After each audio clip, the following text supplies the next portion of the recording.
देश की जनता को मोदी के इस रेल बजट से कितनी है उम्मीदें? सरकार ने रेल बजट से पहले ही रेल का सफर महंगा तो जरूर किया, लेकिन क्या रेल बजट में यात्रियों को मिलेंगी सुविधाएं? इस रेल बजट से क्या चाहती है देश की जनता और क्या चाहते हैं रेल का सफर करने वाले यात्री? इन्हीं कुछ सवालों को लेकर न्यूज नेशन निकल पड़ा है रेल के सफर पर। देश भर में फैले न्यूज नेशन के रिपोर्टर्स आज आपको दिखाएंगे पटरी पर दौड़ती ट्रेनों की हकीकत, साथ ही आपके सामने रखेंगे रेल बजट से पहले ट्रेनों का आईना, जिसमें नजर आएगी भारतीय रेल की असली सूरत। इस रेल यात्रा में न्यूज नेशन संवाददाता जहां शताब्दी जैसी लग्जरी गाड़ियों का हाल बताएंगे, वहीं हम मुंबई लोकल में सफर करने वाले यात्रियों की जरूरत और परेशानियों की भी असली तस्वीर पेश करेंगे। साथ ही जानने की कोशिश करेंगे कि बुलेट ट्रेन दौड़ाने का सपना लेकर आई मोदी सरकार क्या यात्रियों को एक महफूज सफर का वायदा दे सकती है। तो बने रहिए न्यूज नेशन के साथ और रेल बजट से पहले चलिए मोदी एक्सप्रेस के साथ।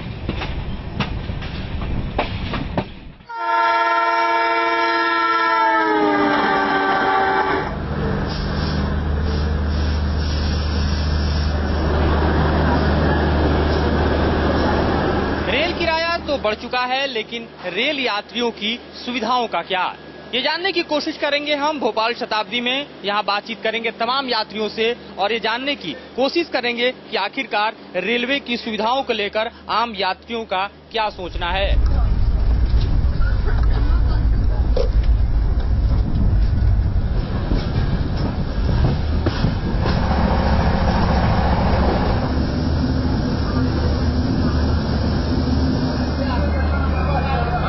अब हम पहुंच चुके हैं ताज नगरी आगरा में।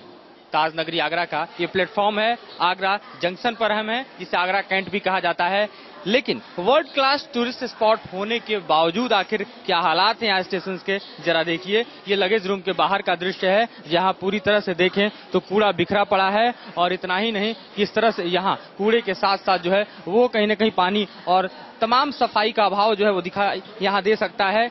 रेल मंत्रालय की तरफ से बार बार कहा जा रहा है कि प्लेटफॉर्म साफ होने चाहिए। नई सरकार का फोकस इस बात को लेकर है कि सेफ्टी सिक्योरिटी के अलावा क्लीनलीनेस जो है उस पर खास ध्यान दे। लेकिन हालात क्या है ये हम आपको दिखाने की कोशिश कर रहे हैं, खासतौर पर आगरा के इस वर्ल्ड क्लास स्टेशन का।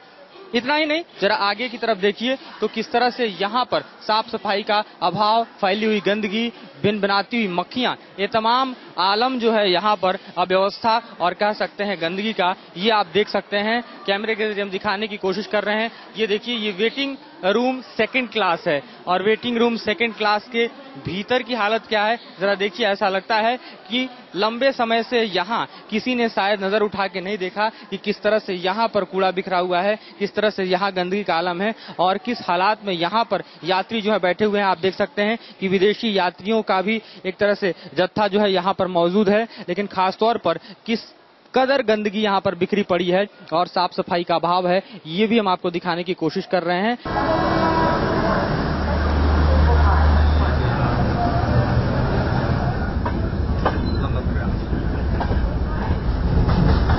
ये आपको लगता है कि वर्ल्ड क्लास रेलवे जो है उसका सपना साकार होने की स्थिति दिखाई देती है, जो मौजूदा स्थिति है? अभी जो अपन न्यूज़पेपर पढ़ते हैं, न्यूज़पेपर में तो बहुत कुछ आता है, लेकिन हकीकत में होगा कि नहीं होगा ये तो पता नहीं है। क्योंकि अपन जो रेल में सफर करते हैं, जो सुविधा अपना बाहर किया जाता है, लेकिन यहाँ पे नहीं हो रहा है। जब तक नहीं होगा तब तक अपन कैसे बोल सकते हैं। किस तरह की सुविधाएं आपको लगती हैं कि बढ़ाई जानी चाहिए, खासतौर पे प्लेटफॉर्म से लेकर टिकट लेने से लेकर और ट्रेन में बोर्डिंग तक, जो तमाम चीजें हैं उधर ऐसा लगता है आपको कि इसमें आमूलचूल बदलाव की जरूरत है? हाँ, जैसे कि अपना बाहर जो कंट्री में जैसा किया जाता है, बाहर कंट्री में हर चीज का सुविधा है, लेकिन अपना कंट्री में ऐसी सुविधा नहीं है। टिकट भी लेने जाते हैं अगर आप रेल में सफर करने के लिए तो आपके पसीने छूट जाते हैं। बिल्कुल सही बात कही आपने, क्योंकि यहाँ पर आप एक टिकट लेने जाएंगे तो आपको मिनिमम 5 घंटे 6 घंटे, अगर रिजर्वेशन काउंटर पे जा रहे हैं तो आपको नाइट में स्टे कर खड़ा होना पड़ेगा, तब जाके आपको मॉर्निंग में टिकट मिलेगी। ये नॉर्मल तत्काल हो या नॉर्मल टिकट हो तो भी, तो उसकी सुविधाएं बढ़ाएं। ये बताइए कि महिलाओं के पॉइंट ऑफ व्यू से देखें तो रेलवे का ये सफर जो है कितना बदलना चाहिए, किस तरह की सुविधाएं आप लोगों को लगता है कि आप लोगों को खास तौर पे मिलनी चाहिए? महिलाओं को सुरक्षा मिलनी चाहिए, सेफली वो जर्नी कर सकें, कोई उनको डर ना हो, अकेले भी कहीं आना जाना हो तो वो कर सकें, ऐसी सुविधा मिलनी चाहिए उनको। प्लेटफॉर्म से लेकर रेलवे के कंपार्टमेंट तक जो स्थितियां होती हैं, महिलाओं के नजरिए से अगर देखें तो ऐसी क्या स्थिति होती है इसमें आपको लगता है कि परेशानी आपको हो रही है, ये नहीं होनी चाहिए, इसको सॉर्ट आउट करना चाहिए? प्लेटफॉर्म पे भी बहुत गंदगी, भीड़ भाड़, इन सब में बहुत परेशानी होती है।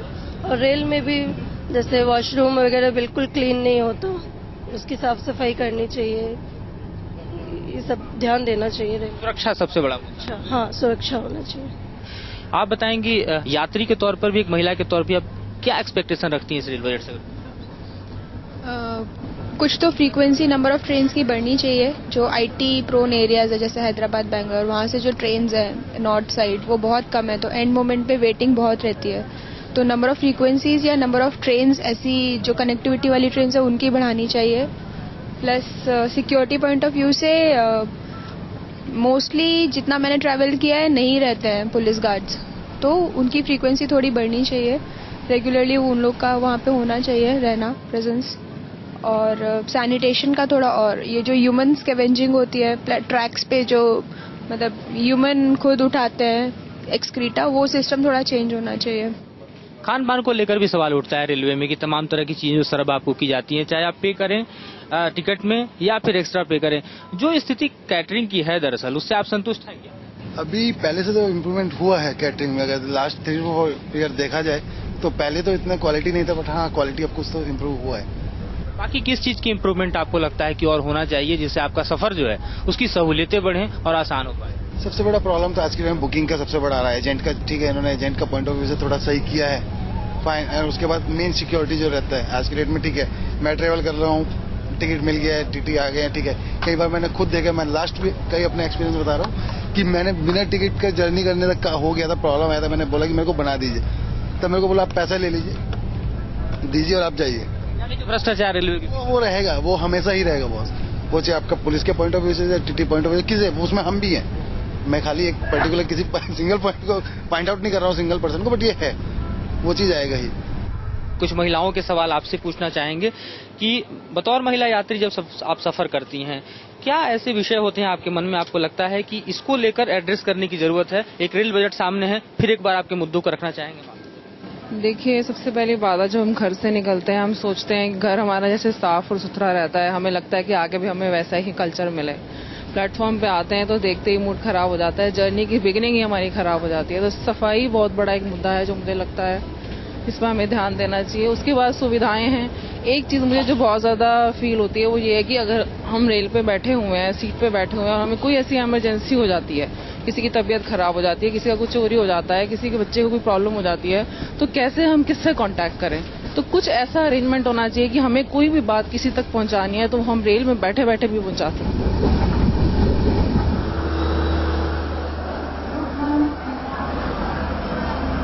और इसी के साथ अब हमारा सफर यहीं समाप्त होता है। भोपाल में शताब्दी पहुंच चुकी है और इस दरमियान हमने आपको दिखाने की कोशिश की कि किस तरह से भोपाल तक आने वाली दिल्ली से इस शताब्दी ट्रेन में तमाम व्यवस्थाएं हैं और इसमें सफर करने वाले लोगों को आखिरकार नई रेल बजट से किस तरह की उम्मीदें हैं।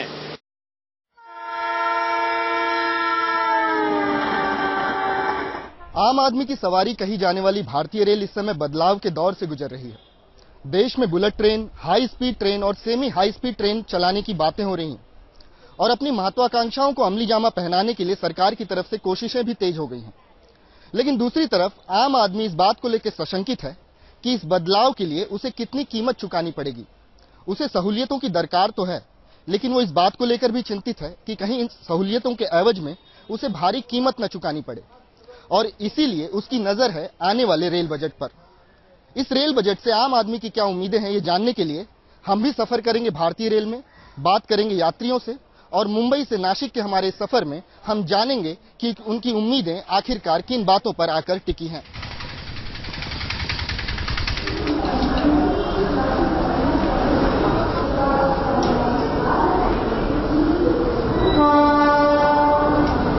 अब हम सवार हो चले हैं मुंबई से औरंगाबाद जाने वाली जन शताब्दी एक्सप्रेस में।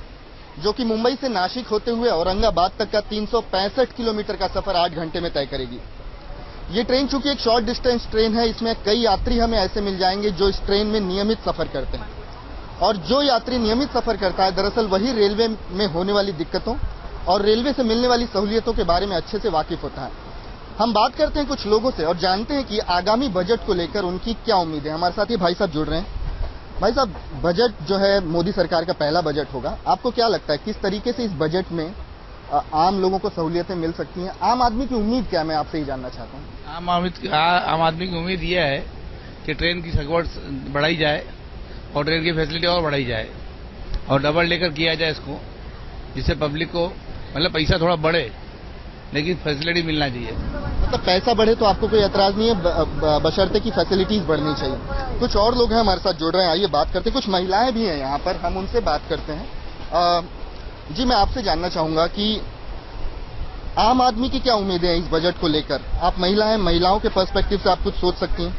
सुरक्षा का मुद्दा बहुत बड़ा है महिलाओं के लिए, और इस ट्रेन के बारे में अगर आप पूछ रहे हैं तो इसमें लॉन्ग शॉर्ट डिस्टेंस होगा, फिर भी इसमें ये नहीं है, मतलब कोई बुजुर्ग है या बीमार है तो बस चाहिए था, उसके लिए तो वो सुविधा तो होनी चाहिए थी इसके लिए। और सुरक्षा का कोई कर्मी नहीं दिख रहा, कोई पुलिस सिक्योरिटी कोई दिख नहीं रहा है। सामान की सुरक्षा को भी लेके हम लोग आज बहुत इसमें है, फेवर है हमको वो भी चीज। तो सुरक्षा एक बहुत बड़ा कंसर्न है, और इसके अलावा एक बहुत ही अच्छा मुद्दा इन्होंने कहा कि भले ही शॉर्ट डिस्टेंस ट्रेनें हैं लेकिन बुजुर्ग जो हैं वो 8 घंटे बैठे बैठे सफर नहीं कर पाते, लिहाजा ऐसी ट्रेनों में भी स्लीपर कोच की व्यवस्था होनी चाहिए। कुछ और लोगों से हम बात करने की कोशिश करते हैं। मैडम, आपसे मैं बात करना चाहूंगा, आपको क्या लगता है सहूलियतों के नाम पर भारतीय रेलों में और क्या चीजें होनी चाहिए, और उसके एवज में अगर सरकार आपसे कीमत वसूलती है तो क्या वो जायज है? जायज तो है, लेकिन सुविधा भी उसके तरह होना चाहिए ना। भारतीय रेलों में एक और अहम मुद्दा होता है खान पान की व्यवस्था की, मतलब कैटरिंग सर्विस की। अमूमन जनमानस ये मानता है कि रेलवे में जो खाना मिलता है वो हाइजेनिक नहीं होता, उसे बनाने की जो पद्धति होती है वो सही नहीं होती, और इसीलिए एक बहुत बड़ा तबका रेलवे में खाना खाने से कतराता है।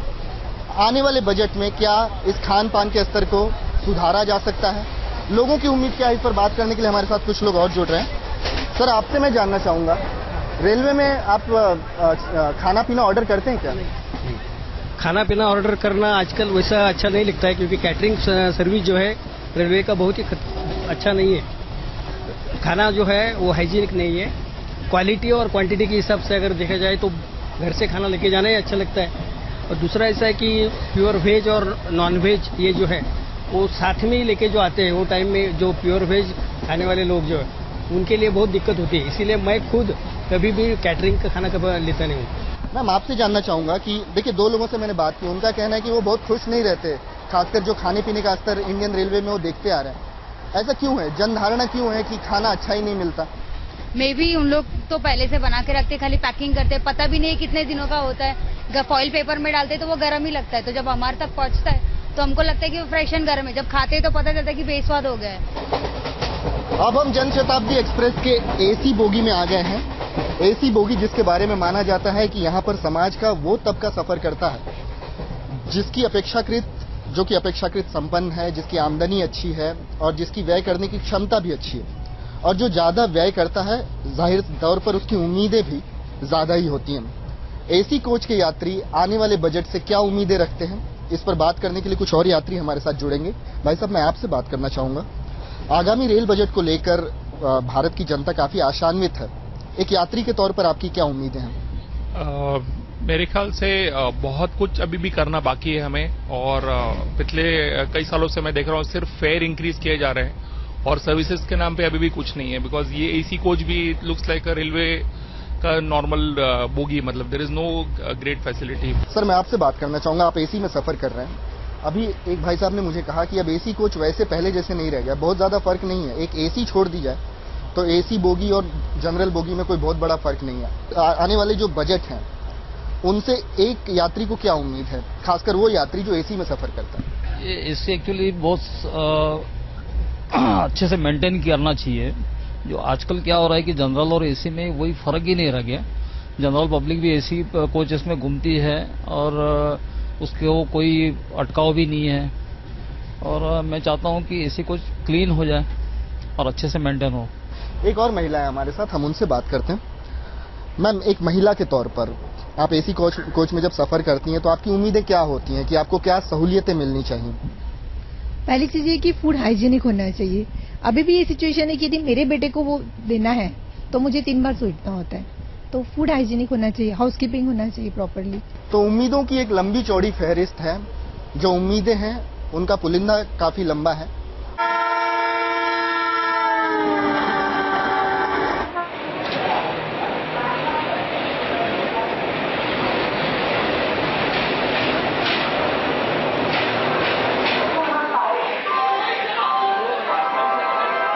रेल बजट से पहले रेल के किराए में जमकर बढ़ोतरी की गई, लेकिन अब लोगों को उम्मीदें हैं कि रेल बजट आने वाला है तो कहीं ना कहीं कुछ न कुछ जरूर दिक्कतें उनकी पूरी होंगी। दिल्ली सराय रोहिला से चलकर बांद्रा तक के जाने वाली ये ट्रेन है गरीब रथ। इस पे हम सवार होने वाले हैं और इसमें लोगों से बात करेंगे कि आखिरकार किस तरीके की उनको उम्मीदें हैं। लेकिन उससे पहले एक नज़ारा जरूर हम आपको दिखाना चाहेंगे। ये पूरी ट्रेन एसी की बोगी है और इस ट्रेन में सीट लेने के लिए जद्दोजहद सबसे पहले करनी पड़ती है। देखिए, महज 5 मिनट का स्टॉपेज है और स्टॉपेज से पहले तमाम जद्दोजहद सिर्फ इस बात की कि अपनी सीट तक के पहुंचे। तमाम लोग हमारे साथ मौजूद हैं, उनसे आपकी बात कराते हैं। सबसे पहले, ये पूरी एसी की ट्रेन है, दिल्ली सराय रोहिला से बांद्रा तक के जाती है, लेकिन उससे पहले अपनी सीट तक के पहुंचने के लिए कितनी जद्दोजहद करनी पड़ती है? बहुत हम कम से कम 15 मिनट से यहाँ पे खड़े, जब से ट्रेन आई है अभी तक लोगों का सामान लोग इतना कर दिया है। इवन आप ट्रेन में भी जाके देखो तो बहुत जन लोग वेटिंग पे रहते हैं।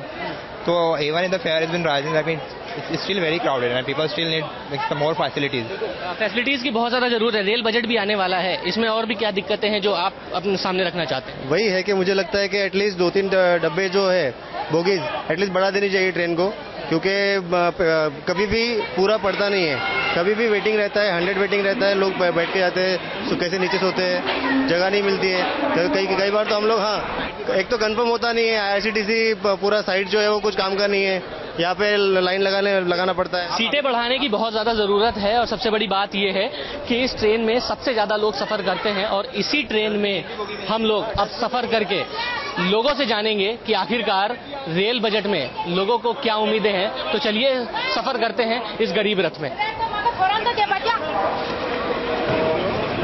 लगभग 5 मिनट की जद्दोजहद के बाद इस गरीब रथ पर अब मैं भी सवार हो गया हूँ, लेकिन इस गरीब रथ में तमाम लोग सवार हैं। कहने को तो ये गरीब रथ है, लेकिन इसमें गरीब आदमी कोई नहीं।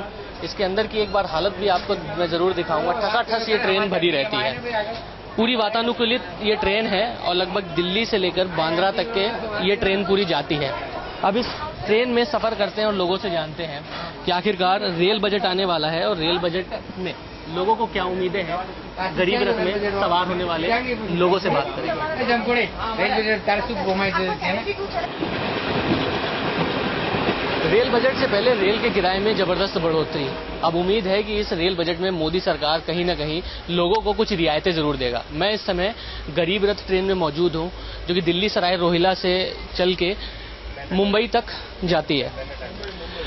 तमाम लोग हमारे साथ मौजूद हैं, उनसे जरूर आपकी बात कराएंगे कि आखिरकार क्या क्या उनको उम्मीदें हैं इस रेल बजट में, खासतौर पर मोदी सरकार से उनको क्या चाहिए। भाई साहब, रेल बजट आने वाला है, क्या चाहते हैं आप कि किस तरीके से रियायतें मिलें, क्या उम्मीद है? जैसे कि रेल बजट में फेयर इंक्रीज हुआ है, वैसे फैसिलिटीज भी बढ़नी चाहिए। जिस तरह से उन्होंने फेयर को इंक्रीज किया है, तो जैसे कि फीमेल सिक्योरिटी को लेकर के GPRS, railway general railway police force हर बोगी में होनी चाहिए, और जैसे रेल पुरानी थी वैसी नहीं होनी चाहिए। इससे फेयर में इंक्रीज हुआ है, वैसे जो है फैसिलिटीज इंक्रीज होनी चाहिए। फैसिलिटीज बहुत ज्यादा जरूरत है, खासतौर पे महिलाओं की सुरक्षा की अगर बात आती है तो वो सबसे पहले उसका सवाल उठता है। भी बात कराते हैं, ट्रेन में आप आते जाते हैं, सफर करती हैं, महिलाओं की सुरक्षा कितनी ज्यादा जरूरत है, उसमें किस तरीके की इम्प्रूवमेंट चाहिए? इस रेल बजट में क्या उम्मीदें हैं आपको? इस रेल बजट से बहुत उम्मीदें हैं। सच मोदी ने जैसे कहा है, for them female is like very important, so for us security is the most important factor. तो हमें भी क्या क्या नॉर्म सिक्योरिटी के लिए होनी चाहिए? आप किस तरीके, अगर इनसिक्योर फील करती हैं तो क्या क्या चीजें होनी चाहिए जो अभी फिलहाल नहीं है? फॉर सच या सीसीटीवी कैमराज होने चाहिए, एक पुलिस गार्ड काइंड ऑफ ऐसे होने चाहिए, तो in case we are in a need तो कोई है हमारे सपोर्ट में। लाइक अगर हम अकेले ट्रैवल कर रहे हैं तो कोई है, we are not in a scare कि like we are travelling alone, someone is there to watch us out. आप क्या कहेंगे सर, क्योंकि अभी दामों में जबरदस्त बढ़ोतरी हुई है, अभी क्या क्या जरूरत है इस बार रेल के बजट में आप क्या समझते हैं कि ये चीज हो तो शायद कहीं की जो ट्रेन सुविधाएं हैं वो सही? सर, हमको मोदी से बहुत उम्मीदें थी। हम लोगों ने आगे बढ़ के वोट दिया मोदी। हम चाहते हैं जिस तरह उन्होंने गुजरात को मॉडल रूप दिया है, इसी तरह से ट्रेन को भी सुविधाएं दे। जैसे अब गरीब रथ है, इसमें एसी पूरी ट्रेन है, खाने की सुविधा नहीं है। यहाँ से लेके बॉम्बे तक हम लोग बाहर देखते रहते हैं, सुविधा खाने की कोई सुविधा नहीं है इसमें, कैटरिंग नहीं है इसमें। तो हम चाहते हैं कि सुविधा इस तरह, सिक्योरिटी की सुविधा नहीं है। अगर किसी का बैग चोरी हो जाता है तो कोई सुविधा ही नहीं है। मतलब सिक्योरिटी चाहिए और खाना चाहिए, दोनों तीन सुविधा चाहिए। सीनियर सिटीजन के हिसाब से अंकल, ट्रेन में सुविधाएं क्या हो? क्या मोदी सरकार को जरूरत है कि ट्रेन में सुविधाएं किस तरीके की दी जाएं? नहीं, सुविधा तो देखो टाइम टू टाइम बढ़ानी पड़ेगी और सीनियर सिटीजन के लिए कंसेशन जो है वो मेन है। सीनियर सिटीजन को कंसेशन दिया जाए ज्यादा से ज्यादा, वो ज्यादा फायदा उनको। बाकी देखो किराया बढ़ाने वाली बात है, वो तो 10 साल में नहीं बढ़ाया और एक बार बढ़ा दिया, वो एक गलती हो गई। अगर टाइम टू टाइम बढ़ा दिया जाता ना तो ये बाहर नहीं लगता आपको। आज एक बढ़ा दिया तो 14% बाहर लग रहा है। बाकी किराया बढ़ाना तो वाजिब है, सुविधा उसके हिसाब से बढ़ा दे तो ज्यादा अच्छा रहेगा। कुल मिलाकर अगर लोगों की बात करें तो रेल बजट से पहले लोगों की यही उम्मीद है कि अगर सिक्योरिटी बढ़ाई जाए, साफ सफाई रखी जाए, ट्रेन में सही समय पर ट्रेन पहुंचे। और अगर बात करें दामों में बढ़ोतरी की, तो अगर सुविधाएं बढ़ रही हैं और दामों में इजाफा भी हुआ है तो बहुत ज्यादा दिक्कत की बात नहीं। जयपुर से चलकर गरीब रथ से हम पहुंचे हैं बाबा अजमेर शरीफ दरगाह अजमेर में, जहां पर अब हम लोगों से आपकी बात कराएंगे कि आखिरकार इस अजमेर में लोगों की क्या मांग है कि रेल बजट आने वाला है तो किस तरीके की उनकी ज़रूरतें पूरी होनी चाहिए। बहरहाल ये अजमेर का प्लेटफॉर्म है जहां पर तमाम सुविधाओं की अगर बात करें तो कहीं ना कहीं दिक्कत सबसे ज़्यादा ये है, गंदगी बहुत ज़्यादा रहती है, साफ़ सफाई बहुत ज़्यादा फिलहाल तो यहाँ पर नहीं दिखाई देती। लेकिन बस यहाँ पर लोग आते हैं, चूँकि टूरिस्ट प्लेस है, पर्यटक दृष्टि से देखा जाए तो अजमेर शरीफ में दरगाह पे जियारत करने बड़ी बड़ी हस्तियां, नामचीन हस्तियां आती हैं और बड़े बड़े जितने भी प्लेटफॉर्म ये जो यहाँ पर हैं, जो ट्रेनें हैं, वो यहाँ पर आके रुकती ज़रूर है। सरकार को सोचना चाहिए कि यहाँ पर तमाम साफ सफाई मुहैया कराई जाए, लेकिन फिलहाल होती नहीं। अक्सर क्या इस तरीके की दिक्कतें होती हैं? अक्सर तो नहीं होती है, लेकिन कभी कभार ये अब गर्मी के टाइम में आपके पास पानी नहीं है, ये बेसिक सुविधाएं हैं। रेल फेयर बढ़ा है तो क्या आप सोच रहे थे कुछ सुविधा मिलेगी? मिली है ऐसी सुविधा मिलने की उम्मीद है, बड़ा है, मिलेगी नहीं, वो नहीं। सुविधा मिलने की उम्मीद है लेकिन अभी तक ये सुविधाएं मिली नहीं है। शायद यही वजह है कि जब लोग इस ट्रेन में सफर कर रहे हैं तो हाथों में बाहर से पानी की बोतल खरीद के यही डिमांड कर रहे हैं कि साफ सफाई तो ट्रेन में रखी जाए और पानी और जो खाने की जो साफ खाने, इन सब तमाम इन जरूरतों को पूरा किया जाए। और इस समय अजमेर के प्लेटफॉर्म नंबर 2 पे हम मौजूद हैं। यहाँ पर जो पूरा कुली एसोसिएशन है वो हमारे साथ मौजूद है कि इस रेलवे बजट पर मोदी सरकार से तमाम उनकी दिक्कतें हैं जिनको दूर करने के लिए वो अपनी बात रखना चाहते हैं। पूरे परिवार को मिलनी चाहिए मेडिकल सुविधाएं, ये हम फैमिली पास होना चाहिए, हमको पास वाइफ का और हमारा खुद का मिलता है। शायद मैं समझता हूँ कि जब पासवान ने पास को मंजूर करा उसका हम शुक्रगुजार हैं, लेकिन उसको ये मालूम नहीं था कि कुलियों को भी कोई बच्चे होते हैं, क्या बच्चों के पास भी होने चाहिए। उनको शायद ये मालूम नहीं कि कुली के बच्चे नहीं होते हैं, वो शायद हस्बैंड वाइफ ही रहेंगे जिंदगी भरी। इस संबंध में कुल मिलाकर माल ढोकर अपना गुजारा करने वाले ये कुली अपना दर्द बयां कर रहे हैं कि इस बार के रेल बजट में कहीं ना कहीं स्थायी किया जाए, तमाम तरीके की और जो बुनियादी जरूरतें उनको पूरी किया जाए। खस्ता हाल प्लेटफॉर्म और साथ ही साथ साफ सफाई एक ऐसी जरूरत है जिसको सबसे ज्यादा पूरी करने की जरूरत है। शायद इस रेल बजट में मोदी सरकार को अजमेर के इन कुलियों की आवाज सुनाई देगी और कहीं ना कहीं रेल बजट में कुछ ऐसे इंतजामात किए जाएंगे कि जिसमें आम आदमी से लेकर हर वो शख्स जब ट्रेन पे चढ़ता है तो प्लेटफॉर्म पे आकर कहेगा कि शायद इस बार कुछ न कुछ पूरा हुआ है। वीडियो जर्नलिस्ट रंजीत के साथ मनीष भट्टाचार्य, न्यूज नेशन अजमेर।